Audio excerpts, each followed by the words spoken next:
The truth of the matter is, this has to do with managing overall health. And if you manage your overall health, you're managing your diabetes risk. Would that be a fair statement? Absolutely. You referenced the pandemic, and what the pandemic has taught us at the end of the day, all we have is our health. And what can you do to control your own risk factors for disease?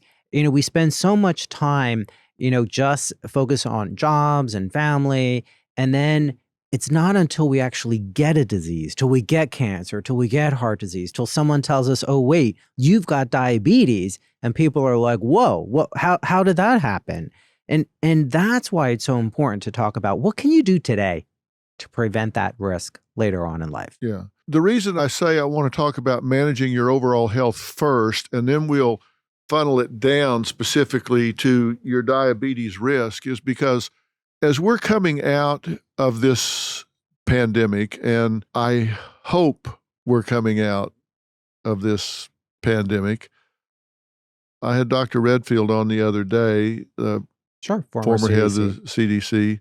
He's predicting that we're going to see some real spikes as the weather gets cold, different mutations and all, and we can talk about that in a minute. But the truth is, as we're coming out of the pandemic, as a population, we're probably in not so good a shape as we were before, because a lot of people were sedentary. Sure. More so during the pandemic than they were before. And you would think maybe it had been different because people had more time to exercise, get out and walk, do things. But I think maybe we're not in as good a shape as we were going in. So we've got some ground to make up, perhaps. I'm part of that group, Dr. Phil, on Zoom calls all day, doing a lot of interviews. And I'll tell you, I'm wearing a Fitbit because I got it during the pandemic. So I was gaining weight and I put it on. And, the first week I was averaging, I'm not joking, like 2,000, 3,000 steps. And I thought, this has got to be wrong. It says don't wear it on your dominant hand. I was. So I switched it and it was still like 2,500. And I thought, it's probably right. I don't move too far from my office to the living room to upstairs. But I had to make that conscious effort to rethink and really refocus on what I'm doing. Most diseases, by and large, are caused by lifestyle, which is your point, that the factors that we're going to talk about here apply to other diseases. There are some nuances and some exceptions, but genetics doesn't cause most conditions that we get. It's pretty small. Most is caused by our daily choices over time. Over time.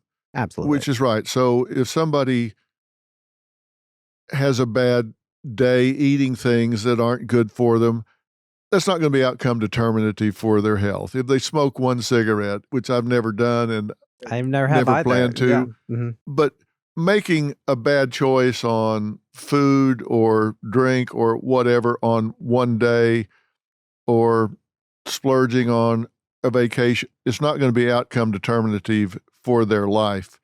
We're talking about patterns across time, because that sets a lot of things in your body, and it takes a long time. Now, I grew up with three sisters, and they used to say they eat one cheeseburger, it goes straight to their hips and takes 6 months to get rid of. And I don't think it's that bad, but I have two sisters, by the way. That's probably why we get along. Yeah, maybe that's it. Yeah.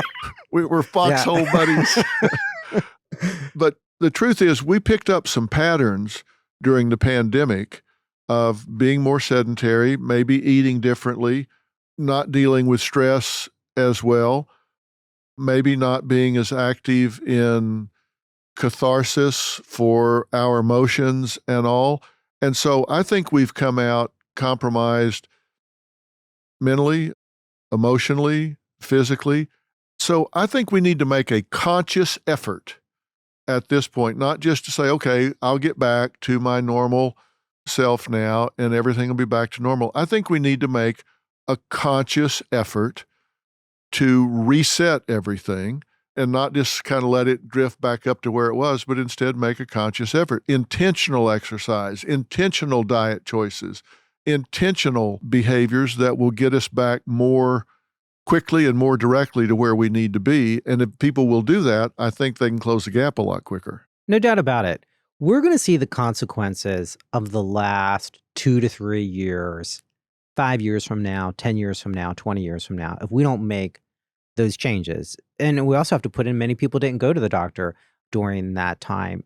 As you and I have talked about, mental health is going to have a huge impact in terms of our physical health as well. So if we don't do what you just talked about, be intentional in terms of our lifestyle and hold ourselves accountable too. We need to do a little bit of that. Sometimes that bad day turns into a bad week, a bad month, a bad year, and then you're waiting until much later in life till you say, oh, I'll start exercising when I retire. I've actually heard that from people, or I'll get enough sleep when I die. People often say that, flippantly. That's not going to help you. So if we're not intentional now, we're going to have many, many more problems in society 5, 10, 20 years from now. Well, the truth is we picked up some new habits during the pandemic. Like you said, you don't walk as far from your living room to your office. Before, you were walking around, going to meetings, going on the hill, going here, going different places. For a long time, you didn't do that. We picked up new habits. Zoom wasn't even in my vocabulary. And then all of a sudden, I started hearing people say Zoom, Zoom, Zoom. I thought, what, are we really racing around? What are you talking about? And then I find out, no, there are these meetings that everybody's having. And they're all videos. Yes. We never did video conferencing. No, nobody did that before. Well, I guess some people did, but I didn't. Next thing you know, you've got 8 hours of Zoom meetings throughout a day, and you're in a chair. So we picked up some habits. And I just want to say to people, you don't break habits. You replace one set of behaviors with a new set of incompatible behaviors. I say incompatible because it's so much easier to take on new behaviors if they're incompatible with the ones you're trying to replace. You can't sit and run at the same time. So you need to adopt a new set of behaviors that are incompatible with what you're wanting to get rid of. But you don't break habits if you simply stop doing a set of behaviors and don't put something else in its place. You will default back to that behavior. Right. Same thing I talk about to patients and in the book. And when we talk about food, it's as important what you include as well as what you exclude. And that goes to your point in terms of replacing. And that's how you have to think about it. In psychology, we talk about the dead man rule. Don't give people something a dead man could do.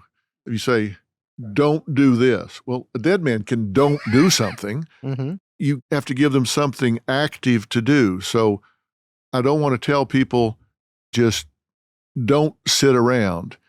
Instead, you want to put it in the active voice and say, do get up, get outside, do walk 5,000 steps a day, do walk 8,000 steps a day, do start drinking this amount of water, do start replacing these foods with these foods. Have a to-do list. I think it's also important that people realize that someday is not a day of the week. I love that. I've looked on my calendar. Yeah. There's Sunday, Monday, Tuesday, Wednesday, Thursday, Friday, Saturday. There is not someday anywhere on that calendar. So we say, well, someday I'm going to get this done. No, that's the difference between a dream and a goal, is a timeline and accountability. We've talked about that on New Year's resolutions. It's for our so podcast. critical. Yeah. It's so critical. If you hold yourself accountable and say, by Friday, I'm going to get a new pair of walking shoes, or I'm going to find my walking shoes. I'm going to get whatever I need gathered up. And Saturday morning, I'm going to the track, or I'm going to the gym, or I'm going to the mall, or somewhere that I can get in some steps, that I can break a sweat, that I can do this. Set a goal and hold yourself accountable to that goal and timeline. And it has to be something that's measurable. Well, that's that intentional behavior that you're talking about. And then you're having that plan. That's what happens. People have these lofty goals. I'm going to lose 20 pounds by summer.